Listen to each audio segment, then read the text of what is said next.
네, 교과 시작하겠습니다. 지난주 우리가 잠깐 복습하자면 종교개혁 5대 강령, 진리를 판단하는 최종 권위가 가톨릭 교회가 아니라 오직 성경이며 구원은 인간의 행위가 아니라 하나님의 오직 은혜에 근거한 것으로 오직 믿음을 통해서만 받을 수 있다고 마틴 루터는 설파했습니다.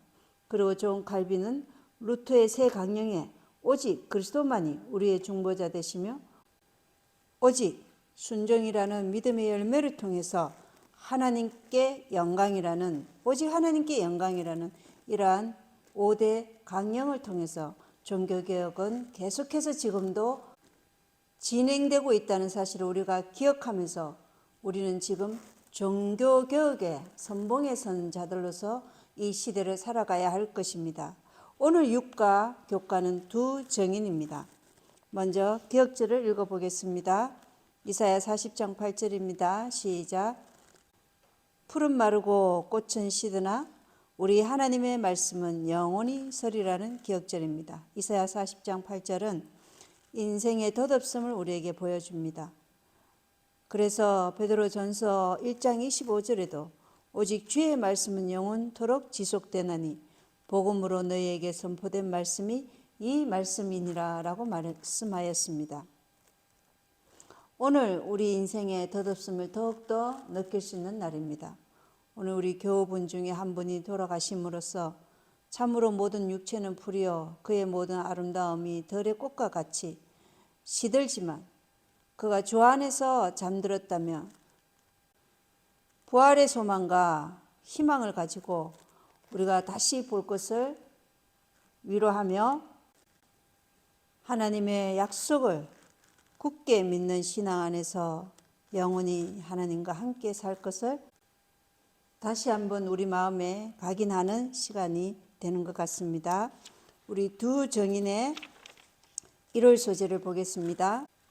먼저 계시록 11장이 나옵니다. 계시록 11장은 계시록 10장 11절에 다시 대언하여야 하리라 라는 말씀 다음에 성전과 제단과 그 안에서 경배하는 자들을 청량하라고 하나님께서 말씀하십니다.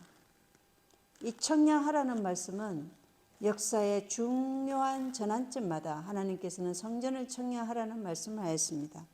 계시록 11장의 청량은 뮬러를 통해서 재림운동이 일어난 다음에 그들이 이 땅에 예수님이 재림하는 사건이 아니라 예수님이 하늘 지성소로 들어가는 사건임을 깨달은 후 서디슨 실망과 함께 다시 하늘 성소에 대한 올바른 이해를 통해서 다시 청량해야 되는 것을 말합니다. 이 청량하라는 말은 하나님의 집이 다시 지어져야 된다는 것을 의미합니다. 그래서 에스겔 40장에서도 하나님께서는 성전을 청량하라고 말했습니다. 유대 민족이 바벨론 70년 포로 생활 이후에 돌아와 하나님의 성전을 청량할 때 에스겔에게 보여준 그러한 성전을 보여주었습니다. 만일 그들이 하나님의 말씀에 신실하였더라면 그 성전이 존재하였을 것이지만 그들이 하나님의 뜻을 성취하는 일에 실패하므로 그것은 이제 예수님이 재림하시고 천년왕국 이후에 다시 이 땅에 삼림하실 때 새하늘과 새 땅에 그 예루살렘 성읍과 현저한 유사성을 보여준다는 그러한 내용이 있습니다. 그리고 또 청량하라는 말씀은 스가랴서 2장에도 나옵니다. 바벨론 포로에서 돌아온 그들이 하나님의 성전을 건축하지 않고 자기 집을 건축하고 있을 때 학개와 스바냐 그리고 스가랴 선지자를 통해서 하나님께서는 그들이 주의 성전을 건축하라는 메시지를 보내신 것입니다. 그리고 계시록 11장은 AD 538년부터 AD 1798년 동안 1260년이라는 42달 또 한때 두때 반때라는 이러한 기간 동안 두 정인이 굵은 베옷을 입고 대언을 하는 그러한 상황을 묘사하고 있습니다. 그런데 이들은 굵은 베옷을 입었다는 것은 그들이 고통과 고난 가운데서 하나님의 말씀을 대언하는 것입니다. 그리고 이들은 두 올리브 나무여 두 등잔대니라 라고 말하고 있습니다. 그리고 이 말씀이 어디에도 나오는 거죠? 교과에 보면 스가랴 4장에도 이 말씀이 나온다고 되어 있습니다. 그래서 우리가 스가랴 4장을 보면 그림을 그려보면 양좌우에 올리브 나무가 있습니다. 그래서 거기는 구약과 신약을 상징하죠. 그리고 가운데 7 등잔대가 있습니다. 그리고 7 등잔대 위에 큰 잔이 하나 있고 이 잔이 두 올리브에서 기름을 받아서 7 등잔대에 있는 등잔으로 그 기름이 흘러 들어가서 7 등잔대에 들어온 그 기름이 등잔대라는 그 줄기의 간을 통해서 온 땅에 하나님의 복음을 선포한다는 것을 보여주고 있는 것입니다. 그런데 스가랴서를 보면 이 7 등잔대 위에 있는 그 하나의 큰 잔은 우리가 복음을 많이 전하면 전할수록 그 잔이 더 커진다는 것을 이야기해 주고 있습니다. 그래서 우리가 두 정의는 여기 대쟁투 267쪽에는 구약과 신약 성경을 대표한다 이렇게 말하고 있죠. 그런데 여러분 교회 정언 사건의 594쪽에 두 정의는 베옷을 입고 예언하는 교회다 이렇게 또 기록되어 있습니다. 그래서 제가 여기 본문에 있는 내용을 한번 읽어드리겠습니다. 교회 정언 사건 594쪽에서 595쪽. 교회는 조만간 고난의 때를 보게 될 것이다. 교회는 베옷을 입고 예언할 것이다. 그러나 비록 교회가 이단과 핍박을 맞이할 수밖에 없을지라도 비록 불신자들과 배교자들을 대항하여 싸우지 않을 수 없을지라도 교회는 하나님의 도우심으로 사탄의 머리를 상하게 하고 있다. 주께서는 강철같이 진실하고 화강암같이 단단한 믿음을 가진 한 백성을 가지고 있다. 그들은 세상에서 그분의 준비의 날에 특별하고 영광스러운 사업을 이루기 위한 그분의 기구가 되어야 한다라고 하면서 이 두 정인이 바로 베옷을 입고 예언하는 하나님의 백성이라는 것을 알 수 있습니다. 그리고 그 백성은 강철같이 진실하고 화강암같이 단단한 믿음을 가진 한 백성이라고 말하고 있는 것이죠. 그리고 또 목사에게 보내는 권면 509쪽, 510쪽에는 두 감람나무로부터 황금의 기름이 황금관을 통해서 등대의 주발로 비어 들어갔으며 거기로부터 성소를 밝히는 황금 등잔으로 들어갔다. 그와 같이 하나님의 존전에 서 있는 거룩한 자들로부터 당신의 성령이 당신의 봉사에 헌신된 인간 도구들에게 나누어진다.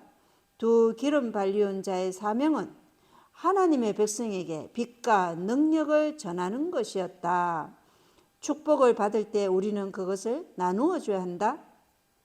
이렇게 해서 거룩한 등잔이 채워지고 교회는 세상에서 빛을 전하는 자가 된다라는 기록이 있습니다. 그리고 두 감람나무로부터 황금관을 통해 흐르는 황금 기름이 우리에게 전달되어 왔다. 그러나 기도의 정신과 습관을 개발하지 않는 이들은 양선, 인내, 오래 참음, 온유, 사랑의 황금 기름을 받을 것으로 기대할 수 없다라는 목사에게 보내는 권면 509쪽, 510쪽에 되어 있는 기록입니다. 두 기름 발리운 자의 사명이 바로 하나님 백성에게 빛과 능력을 전하는 것이고 우리가 하나님의 거룩한 등잔에서 채워지는 그러한 복을 받을 때 우리는 두 올리브 나무로부터 그 황금관을 통해 흐르는 황금 기름이 우리에게 전달된 것을 우리가 기도의 정신과 습관을 개발하여서 우리의 품성이 양선, 인내, 오래 참음, 온유, 사랑의 황금 기름을 받을 것을 기대할 수 있다고 하지만 만약에 그것을 개발하지 않을 때, 기도의 정신과 습관을 개발하지 않을 때는 이러한 것들을 기대할 수 없다고 말씀하고 있습니다. 바로 이것이 두 정인이 해야 할 사명입니다. 하나님께 받은 이 말씀의 빛을 나누는 것이죠. 그래서 스가랴서에는 우리가 7 등잔대 위에 있는 그 큰 잔은 우리가 많이 나누면 나눌수록 커지는 것입니다. 그리고 이것은 우리가 오순절 이른비 성령에 대해서 초대교회의 제자들이 6월절에 성령의 부어주심을 위해 준비된 것은 바로 죄의 고백과 죄에서 떠나는 일과 기도와 하나님께 자기 자신을 헌신하는 일을 통해서였다. 동일한 일이 더 크게 지금 현재 이루어져야 한다는 것을 우리가 알 수 있는 것입니다. 그래서 이런 비가 내리지 않는다면 생명이라고는 전혀 있을 수 없을 것이다. 푸른 색깔의 싹이 솟아나지 않을 것이다. 이런 비 소나기가 제 일을 하지 않는다면 늦은 비는 그 어떤 씨앗도 완성시킬 수가 없다. 이 땅의 농작물을 익히는 늦은 비는 교회를 하여금 인자의 오심을 위해 예비되도록 하는 영적인 은혜를 대표한다. 성령의 능력으로 하나님의 도덕적 형상이 품성 속에서 완전케 된다라는 예언의 신의 글이 있습니다. 우리는 지금 무엇을 준비해야 될까요? 이른 비 가운데서 우리의 품성을 하나님의 도덕적 형상을 회복시키는 그 주님께 온전히 우리 자신을 헌신하면서 늦은 비를 받을 준비를 해야 된다는 것입니다. 계시록 11장 5절과 6절을 보면 엘리야가 하나님의 말씀을 따라 이스라엘에 비가 내리지 않을 것이라고 말했고 그의 기도의 응답으로 3년 반 동안 비가 내리지 않았으며 또 바알의 거짓 선지자들이 가뭄을 해결하지 못할 때 엘리야가 하나님께 기도하였더니 비가 다시 내렸다는 기록이 있습니다. 또 하나님께서는 모세를 통해서 하나님의 백성을 놓아주지 않는 애굽 사람들에게 물을 피로 변하게 하는 등의 온갖 재앙으로 애굽을 심판했던 것입니다. 예레미야 5장 14절에 너희가 이 말을 하였은즉 볼지어다 내가 내 입에 있는 나의 말을 불이 되게 하고 이 백성을 나무가 되게 하여 불사르리라 라고 말씀하십니다. 하나님의 말씀은 그것을 거부하는 모든 사람에게 심판을 선언하는 것입니다. 그리고 하나님은 우리가 순종하지 않을 때 치욕을 당하신다는 말씀이 있습니다. 로마 카톨릭은 성경을 존중하느라고 공언하면서 일반 사람들이 알 수 없는 라틴어로 그것을 가두어 버리고 숨겨버린 일을 그들의 방침으로 삼았다. 그러므로 로마 교회 지배 아래 그 정인들은 베옷을 입고 예언하였다라는 대쟁투 269쪽의 기록이 있습니다. 그리고 268쪽에는 하나님의 말씀을 짓밟는 자들은 벌을 받지 않을 수 없다. 이 두려운 선고의 의미는 요한계시록 마지막 장에 밝혀져 있다. 내가 이 두루마리의 예언의 말씀을 듣는 모든 사람에게 증언하노니 만일 누구든지 이것들 외에 더하면 하나님이 이 두루마리에 기록된 재앙들을 그에게 더하실 것이요 만일 누구든지 이 두루마리의 예언의 말씀에서 제하여 버리면 생명나무와 거룩한 성의 참여함을 제하여 버리시라라는 계시록 22장 18절로 19절 말씀이 기록이 있습니다. 대쟁투 268쪽이죠. 이렇게 하나님께서는 당신의 말씀이 온 세상에 전파됨으로 하나님의 백성을 영원한 생명으로 인도하고자 하시는 것입니다. 자, 다음 우리가 월요일 소재를 보겠습니다. 예언적 기간이라는 소재입니다. 1260년은 하나님의 백성들이 그리스도를 위하여 정언할 때 경험하는 가톨릭으로부터 받는 권한과 박해의 기간을 말하고 있습니다. 계시록 12장 14절 15절에 보면 한 때와 두 때와 반때 동안 하나님의 백성이 광야에서 양육받게 하고 또 뱀은 자기 입에서 여자의 뒤로 물을 홍수같이 내뿜어 그녀를 홍수에 떠내려가게 하려 한다는 말씀이 있습니다. 홍수는 핍박을 얘기하는 것이죠. 그리고 뱀이 자기 입에서 여자의 뒤로 물을 홍수같이 내뿜는다 그랬죠. 이 입에서 나오는 것이 바로 거짓 교리, 거짓 가르침이라는 것입니다. 여자는 교회를 상징하는 것이죠. 그래서 이 하나님의 교회에 사탄의 거짓 교리와 거짓 기만이 교회에 들어와서 그들을 무력과 박해로 지금 떠내려가게 하려고 한다는 것입니다. 멸망시키려고 하는 것이죠. 그리고 다니엘서 7장 25절에는 또 그가 지극히, 이 또 그가는 작은 뿔이죠. 교황권입니다. 교황권이 지극히 높으신 이를 대적하려고 엄청난 말들을 하며 지극히 높으신 이의 성도들을 지치게 하고 또 때와 법을 바꾸려고 생각할 것이며 그들은 한때와 두때와 반때까지 그의 손에 주어지리라 라는 말씀이 있습니다. 우리는 역대 가톨릭 교황들이 어떠한 말을 했는지 정말 하나님을 대적하고 때와 법을 변개했는지 그것을 한번 알아보도록 하겠습니다. 교황 이노센트 3세는 말하기를 교황은 이 땅에서 그저 사람으로서가 아니라 참 하나님으로서의 지위를 가진다 이렇게 말했습니다. 교황 니콜라스는 짐은 모든 것 안에 있고 모든 것 위에 있다. 고로 짐은 하나님의 대리자로서 하나님과 동급이다. 짐은 하나님이 할 수 있는 일을 거의 모두 할 수 있다. 짐은 모든 것보다 위에 있으니 응당 다른 모든 신들보다 위에 있다. 이렇게 주장한 것입니다. 또 그는 그러니 만물을 지락펴락하고 심지어 없애기도 하는 것이 짐의 권능에 달려있다 한들 놀라워하지 말지어다. 참으로 그리스도의 가르침도 예외가 아니다라고 하면서 복음까지도 바꿔놓을 그런 권능까지 있다고 지금 주장하고 있는 것입니다. 그리고 그들은 교황을 부를 때 홀리 파더, 거룩한 아버지라고 합니다.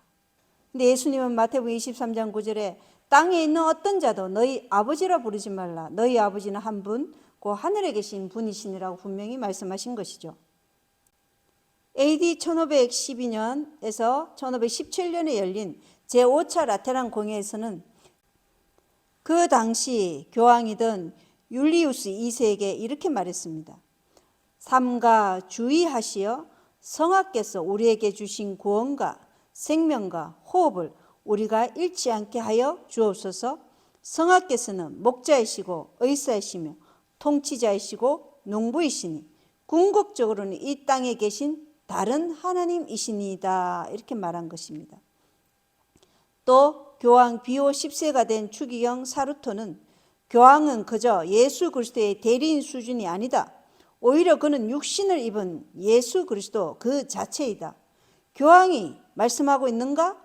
그것은 예수 그리스도가 말씀하는 것과 같다. 그러니 누구든 교황의 말을 들었다면 딴 생각을 할 필요도 없이 무조건 복종해야 한다 라고 말했습니다. 또 교황 비오 9세는 짐은 홀로 사도직의 계승자요 예수 그리스도의 대리자이다. 짐은 곧 길이요 진리요 생명이다. 이렇게 말한 것이죠.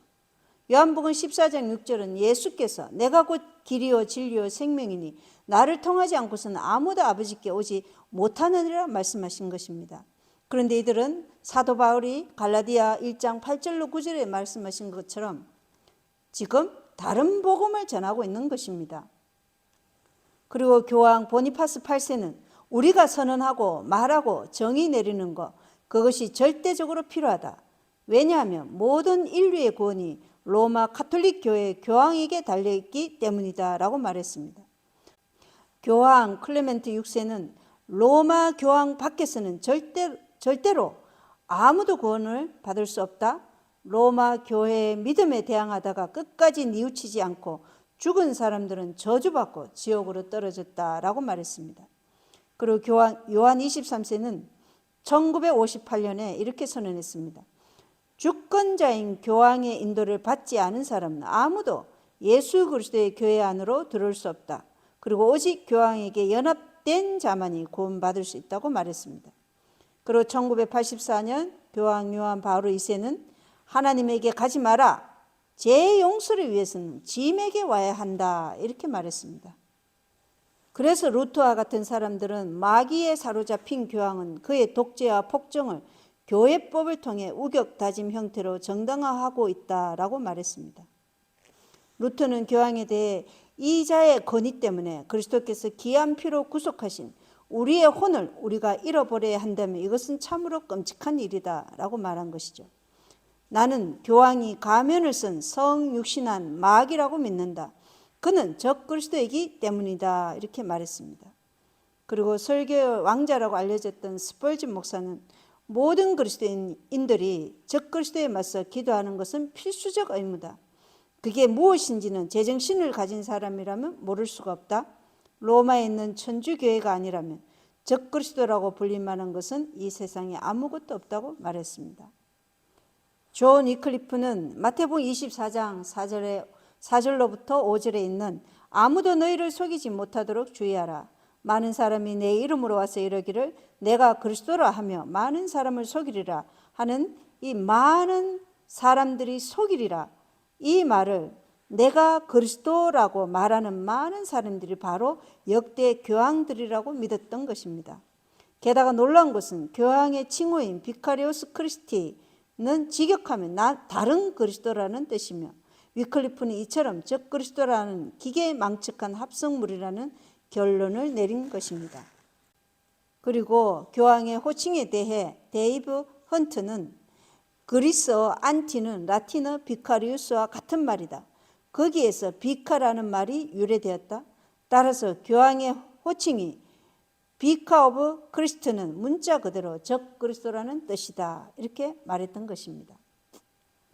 사도 바울은 데살로니가후서 2장 8절에 그 뒤에 저 사악한 자가 드러날 터인데 주께서 자신의 입의 영으로 그를 소멸시키시고 친히 오실 때의 강체로 그를 멸하시리라 라는 기록이 있습니다.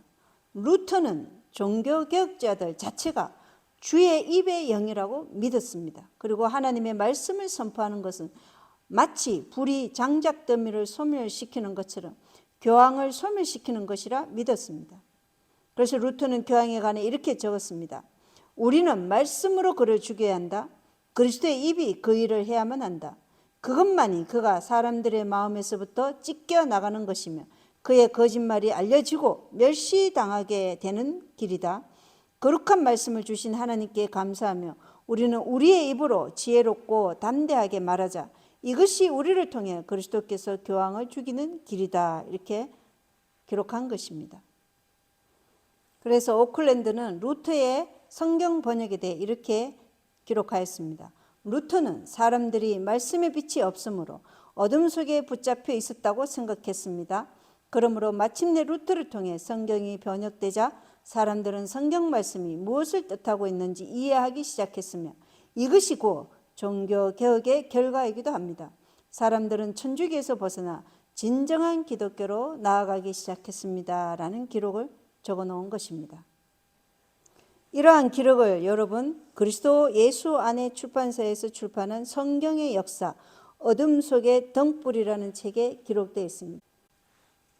각 시대 대쟁투 267쪽에는 성경이 종교와 세속의 권세에 의하여 추방되었을 때 성경의 증거가 곡해되고 사람들과 악마들이 성경으로부터 사람들의 마음을 돌이키게 하고자 온갖 연구와 노력을 기울이고 있는 동안 성경의 거룩한 진리를 대담하게 증거하는 사람들이 수색당하고 배신당하고 고문을 받고 감옥에 갇히고 믿음 때문에 순교를 당하거나 깊은 산속과 땅속의 동굴에 도피할 수밖에 없는 처지가 되었을 때 그 충성된 증인들은 베옷을 입고 예언하였다.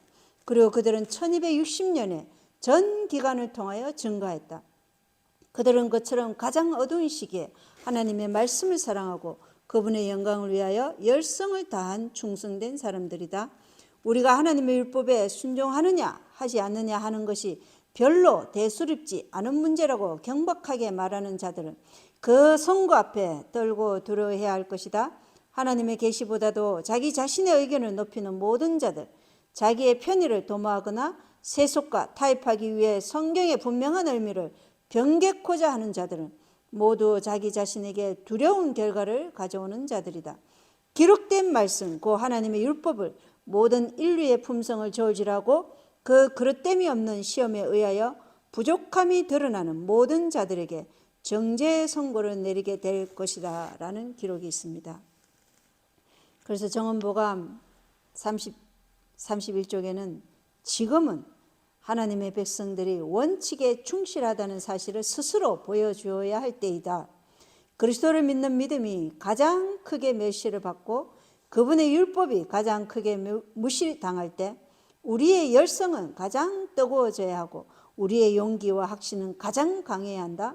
다수가 우리를 버릴 때 진리와 의를 옹호하기 위하여 굳게 서고 용사가 적을 때 주님의 싸움을 싸우는 것, 이것이 바로 우리의 시험이 될 것이다. 이때 우리는 다른 사람들의 냉에서 열을, 그들의 비급에서 용기를, 그들의 반역에서 충성을 취해야 한다. 나라들은 큰 반역의 지도자 편에 가담할 것이다 라는 기록이 있습니다. 가톨릭 체제는 변하지 않았습니다. 이러한 1260년의 이 압제는 다시 일어설 것이고 다시 하나님 백성에게 반복될 것입니다. 하나님의 율법이 가장 크게 무시당할 때가 언제죠? 1월 법령이 세워질 때 그 율법은 무시를 당하는 것입니다. 그때 우리는 하나님을 위해서 싸울 준비를 지금 해야 하는 것입니다. 그리고 그리스도인들이 믿음의 절개를 버리고 법안교의 의식과 예배를 받아들이든지 지하 감옥에 갇히거나 고문대와 하형과 차명집행제의 칼에 생명을 빼앗기든지 그 어느 것 하나를 선택할 수밖에 없게 되었다고 여기 각시대 대증조 54쪽에 기록이 있죠. 그래서 오늘날 진실하고 참된 것처럼 보이는 자들 중 대부분이 가짜 금속이었음이 판명될 것이다. 반대와 위협과 학대로 말미암아 강해지고 확고해지는 대신에 그들은 비겁하게도 반대자들의 편에 서게 될 것이다. 사무엘상 2장 30절에는 나를 존중히 여기는 자들은 내가 존중히 여기고 나를 멸시하는 자들을 소홀히 여기라는 말씀이 있습니다. 우리가 이러한 반대와 압제를 당할 때 더욱 우리의 열성이 뜨거워져야 되고 용기와 확신은 더욱 강해져야 하는 것입니다. 더욱 진리와 의를 옹호하고 군사가 적을 때 어떻게 주님의 싸움을 싸우는 이것이 바로 우리의 시험이 될 것이라고 말씀하고 있는 것입니다. 준비해야 하는 것입니다. 자, 하율 소재 죽임당한 두 증인 보겠습니다. 자, 요한계시록 11장 7절로 9절에 보면은 로마 카톨릭의 지배 아래 하나님의 백성들은 베옷을 입고 예언하는 고통과 압제 가운데 있었는데 또 다른 세력인 바닥 없는 구덩이에서 올라온 짐승인 이런 무신론적 세속주의 세력이 하나님의 말씀을 대항하며 공공연하게 싸우고자 일어난 세력을 보여주고 있습니다. 프랑스 혁명을 통해서 이 무신론 세력은 하나님의 말씀을 또다시 공격하고 짓밟는 것이죠. 1260년의 끝인 1798년 2월 10일에 프랑스 장군 베르티에가 나폴레옹의 명령을 받고 로마로 진군해서 교황 비오 6세를 포로로 잡아 프랑스로 송환하였고 그는 감옥에서 사망한 것입니다. 그래서 1260년이라는 종말을 나타냈지만 여러분 한번 그 유튜브 채널에 마지막 기별에 192강, 193강 짐승을 타는 여자 1, 2부를 한번 들어보십시오. 거기 들어보면 이 나폴레옹도 교황권과 적대적인 관계인 것 같으나 실제로 보면 교황권과 제수의 사이에 힘겨루기 싸움에서 교황권이 제수의 아래로 내려간 것을 알 수 있는 것입니다. 나폴레옹이 프리메이슨이었다는 사실도 거기에서 나오고 있습니다. 그 채널을 참고해 보시기 바랍니다. 우리는 개신교 개혁을, 종교 개혁을 무너뜨리기 위해서 교황 바오로 3세가 로열라라는 스페인의 전직 군인인 그에게 이 개신교를 무너뜨릴 군대 조직을 창설하라고 명령합니다. 그래서 그들이 조직한 그 조직의 이름이 제수잇이죠. 예수회라는 것입니다. 제수잇은 교회사를 통틀어서 떨어져 나간 프로테스탄트 형제들을 모든 교회의 어머니인 가톨릭교로 다시 돌아가게 하는데 중요한 역할을 한 집단인 것입니다. 역사적으로 살펴보면 제수잇은 자기들의 목적을 위해 엄밀히 속이는 방법을 즐겨 쓴 것으로 알려져 있으며 여기에는 첩자 노릇, 침투, 암살, 혁명과 같이 악하고 살벌한 것들이 다 포함되어 있는 것입니다. 그래서 오클랜드라는 분은 예수회가 그들이 맡았던 역할 등을 이해하지 못하면 인류 역사 자체를 이해할 수 없다고 말했습니다. 미국의 아담스 대통령은 제퍼슨에게 이렇게 편지를 썼습니다. 나는 제수잇이 부활하는 것을 싫어합니다. 집시들의 왕이나 할 수 있는 정도로 그렇게 다양하게 변장하는 그들의 무리가 여기에도 고정적으로 우글거리지 않을까요? 만일 지상과 지옥에서 영원한 저주를 받아야 할 인간의 무리가 있다면 그것은 곧 로열라의 제수일 것입니다 라고 말했죠. 19세기 작가 셔먼은 제수잇을 지옥의 공병단이라고 불렀습니다. 그의 책 겉표지에는 아브라함 링컨의 암살 장면이 나오는데 이는 19세기 천주교 사제인 치니키가 링컨의 죽음에 제수잇이 깊이 관여했다고 주장했기 때문입니다. 치니키는 이 사실을 그에 져서 로마 교회에서의 50년 그 책에서 자세하게 묘사하고 있습니다. 아브라함 링컨 자신도 이렇게 말했습니다. 이것은 단지 미국 남부에 대한 싸움이 아니다. 나의 싸움은 로마의 교황과 딴 속내가 있는 제수잇 그리고 거기에 소속된 맹목적이며 피에 굶주린 노예들과의 싸움이며 이것이 더 크다. 그래서 우리는 우리 자신을 지켜야만 한다라고 말했습니다. 그리고 심지어 20세기에 에드몽 파리는 그에 져서 제수잇의 비밀 역사에서 제수잇이 히틀러와 그의 나치당에 어떻게 영향을 미쳤는지에 대해서 이렇게 말하고 있습니다. SS 친위대는 제수잇의 원리에 따라 설립되었다라는 기록되어 있습니다. 로열라가 직접 창안한 직인 제수잇 수장은 보통 검은 교황이라고 불리는데 그 이유는 그가 입고 있는 검은 의상 때문이며 또 동시에 그가 가진 어마어마한 권력 때문입니다.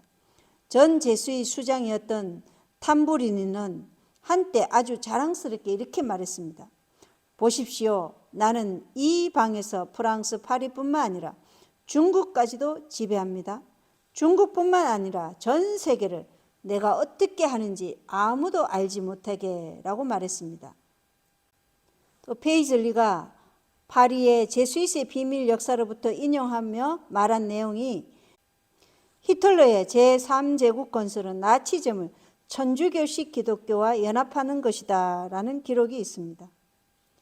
제수잇 해운이 맹세하는 서약에는 미국 의회 도서관에서도 전문을 찾아볼 수 있는 내용이라고 여기 그리스도 예수 안에 성경의 역사에 적혀져 있는 내용을 한번 읽어드리겠습니다.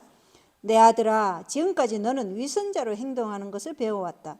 종교 개혁자들 사이에서는 같은 종교 개혁자가 되고 칼빈주의자들 사이에서는 칼빈주의자가 되며 개신교도들 사이에서는 개신교도가 되고 원하는 것을 얻기 위해 타인으로부터 충분한 신뢰를 얻으라. 심지어 그들의 강단에서 설교도 하며 너는 첩자의 임무를 수행하도록 가르침을 받았다. 그들의 한심을 사서 이단을 믿게 하도록 어느 계급이든 인물이든 일반 학교와 대학교들에서도 마찬가지로 라고 말합니다. 또 그 서약자는 이렇게 말합니다. 나는 또 약속하고 선언합니다. 내게 기회가 주어진다면 끈질긴 전쟁을 일으키겠습니다. 모든 이단들, 프로테스탄트들 그리고 자유주의자들에 대항하여서 지시를 받은 대로 지구상에서 그들을 제거하고 몰살하겠습니다. 그러한 일을 공공연하게 벌일 수 없게 되면 독이 든 컵을 엄밀히 사용하겠습니다. 교황의 어떤 대리자나 제수잇의 수장에게 지시받은 대로 나는 목을 매는 끈, 새로 된 비수 혹은 총알로 언제라도 명령을 수행할 것입니다 라고 말한 것이죠. 이렇게 피를 두고 한 선서가 끝나면 제수잇 수장이 말합니다. 너는 온 세상으로 가라. 그리고 모든 땅을 교황의 이름으로 소유하라. 교황 성하를 예수님의 대리자 및 섭정자로 인정하지 않는 자, 그는 저주받고 진멸당해야 한다라는 기록이 있습니다. 그리고 제수잇이 저지른 만행 중에는 1572년 프랑스에서 7만에서 10만의 개신교인 위그노들을 살해한 바들로메의 대학살 사건이 있었습니다. 그들은 루이 14세로 하여금 프랑스 개신교인들을 보호해 주던 낭트 칙령을 1685년에 폐지하도록 한 것으로도 유명한데, 이 때문에 프랑스에서는 개신교 신앙이 금지되었고 결과적으로 50몇 명의 남녀와 어린아이들이 길거리에서 죽임을 당했다고 합니다. 이렇게 낭트 칙령이 폐지됨으로써 그 뒤 100년 동안 프랑스에서는 성경 읽는 것이 법으로 금지되었던 것입니다. 1789년 7월 14일은 로마 카톨릭의 그 타락한 종교에 의해 분노한 시민들이 바스티유 감옥을 습격하면서 혁명은 시작되었고 수많은 사람들이 단두대의 이슬로 사라졌습니다. 그동안 왕과 타락한 카톨릭 교회에 억눌렸던 감정이 한꺼번에 폭발하여 사람들은 새로운 달력을 만들어 종교적인 일주일 제도를 모두 없애버리고 일주일을 10일 제도로 만들어 예배일도 철폐하였습니다. 그리고 성경과 종교 행사 금지령을 공식 결의하였고 프랑스 국회는 하나님을 예배하지 못하도록 금지시켰으며 성경을 모아다가 될 수 있는 대로 모멸적인 태도를 보이면서 공중 앞에서 불태워버렸습니다. 하나님의 율법은 유린당하고 성경에 명시된 제도들은 폐지되었습니다.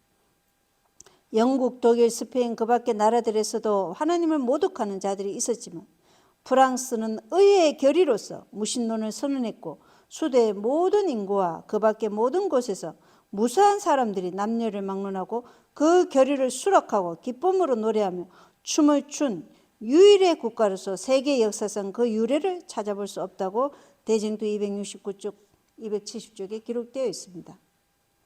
그리고 세상은 그들이 3년 반 동안 종교를 폐지한 그 결과, 성경을 거절한 결과로 생긴 가증한 범죄에 대하여 놀라움을 금치 못했으며 사람들은 덕행과 도덕의 기초로서 하나님과 그분의 말씀을 믿는 것이 참으로 필요한 일임을 인정하였다고 287조 각 시대에 기록되어 있습니다.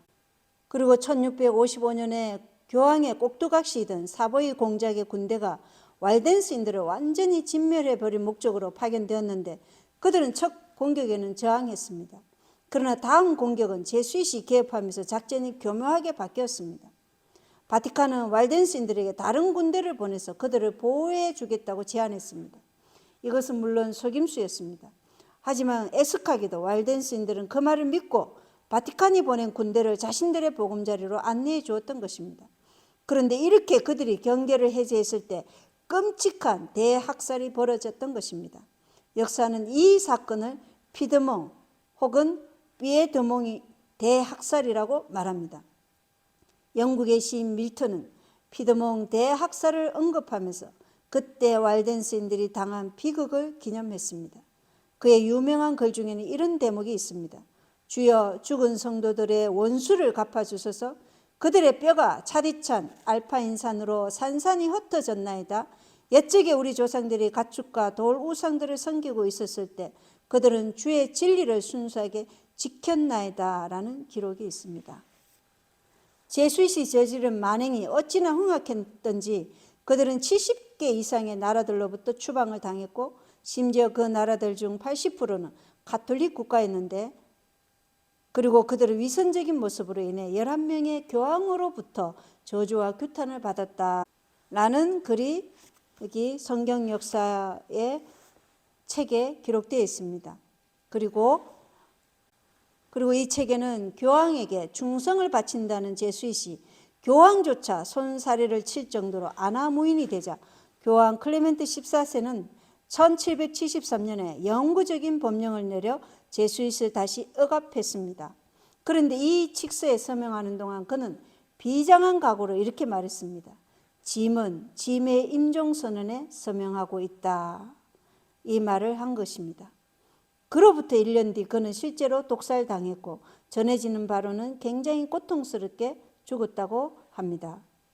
제수잇은 영국을 집요하게 무너뜨리려고 했는데 1859년에 추기경 매닝이 한 말에 의하면 영국은 개신교의 우두머리며 종교개혁 운동의 중심지요 그 힘의 근거지이다. 개신교가 영국에서 약해지면 다른 모든 곳에서도 끝장이 난다. 영국을 정복하면 전 세계를 정복하는 것과 같다. 거기만 끝나면 다른 곳은 시간 문제이다. 이렇게 말했다는 기록이 있습니다. 그래서 제수익과 그들이 맡았던 역할 등을 이해하지 못하면 인류 역사 자체를 이해할 수 없다는 말을 오클랜드라는 분은 말한 것 같습니다. 여기 성경의 역사책에 모두 기록되어 있습니다. 계시록 11장 11절로 보면 하나님의 말씀이 이제 영국 성서공회나 미국 성서공회를 통해서 각 나라의 언어로 인쇄되고 배부됨으로 인해서 외방 선교 사업에 비상한 발전을 하게 되었다는 그러한 내용을 우리는 각시대 대쟁투에서 볼 수 있습니다. 그리고 많은 정인들이 이 말씀을 전하고 나눈 것으로 알 수 있습니다. 그래서 계시록 11장의 중심은 교회를 통한 복음 선포에 있는 것 같습니다. 지상 역사가 그 끝에 다가감에 따라 복음은 한 번 더 힘있게 선포될 것이며 많은 사람들이 이를 받아들일 것이라는 우리에게 희망을 주는 것입니다. 목요일 소재로 가보면 승리한 진리에서는 계시록 11장 15절로 18절 일곱째 천사가 나팔을 불매 하늘에 큰 음성들이 있어 이르되 이 세상의 왕국들이 우리 주와 그분의 그리스도의 왕국들이 되었고 라고 말합니다. 그래서 일곱째 천사가 나팔을 불면 이제 일곱 재앙이 이 땅에 내리게 되는 것이죠. 그리고 이 세상의 악은 이제 끝이 나고 하나님의 백성들은 하나님의 왕국으로 이제 들어갈 것입니다. 계시록 11장 19절에 하늘에 있는 하나님의 성전이 열렸는데 그분의 성전 안에 그분의 상속 언약궤가 보이며 또 번개들과 음성들과 천둥들과 지진과 큰 우박이 있더라 라는 기록이 있습니다. 초기 문제 280쪽에는 예수께서 지성소에서 나오실 때 나는 그의 예복에서 방울 소리가 나는 것을 들었다. 그가 나오시자마자 온 지상의 거민들은 흑암으로 덮였다. 이제는 죄인과 진노하신 하나님 사이에 중보자가 없어졌다. 중보자가 계시는 동안에는 억제하는 능력이 있었으나 그가 떠나시자 그 능력은 사라지고 마지막까지 회개하지 않은 자들은 완전히 사단의 지배하에 있게 되었다라는 기록이 있습니다. 그리고 15절 말씀처럼 그분의 재림은 하나님이 영원전부터 거룩한 선지자의 입을 의탁하여 말씀하신 바 만유를 회복하실 때의 영광이 된다. 오랫동안 계속하여 온 악의 통치가 그때 깨어질 것이다. 그리고 세상 나라가 주와 그의 그리스도의 나라가 되어 그가 세세토록 왕노로 하시리로다. 계시록 11장 15절의 말씀이죠. 그리고 여호와의 영광이 나타나고 모든 육체가 그것을 함께 보리라. 여호와께서 의와 찬송을 열방 앞에 발생하게 하시리라. 그날에 만군의 여호와께서 그 남은 백성에게 영화로운 면류관이 되시며 아름다운 화관이 되실 것이다. 그때 오랫동안 기다린 평화로운 메시아의 나라가 온 우주 앞에 세워질 것이라고 대쟁투 301쪽, 302쪽에 기록되어 있습니다. 여기 대쟁투 288쪽에 사람의 권위 위에 세워진 것은 무엇이나 전복될 것이다. 그러나 하나님의 변함이 없는 말씀의 반석 위에 세워진 것은 영원히 서 있을 것이다 라는 기록이 있죠.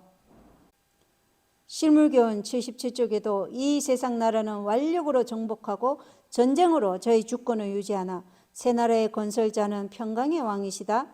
성령께서는 세상 나라들을 다른 짐승을 잡아먹는 맹수들로 나타내셨는데 그리스도에 대하여는 세상 죄를 제거하시는 하나님의 어린 양으로 나타내셨다.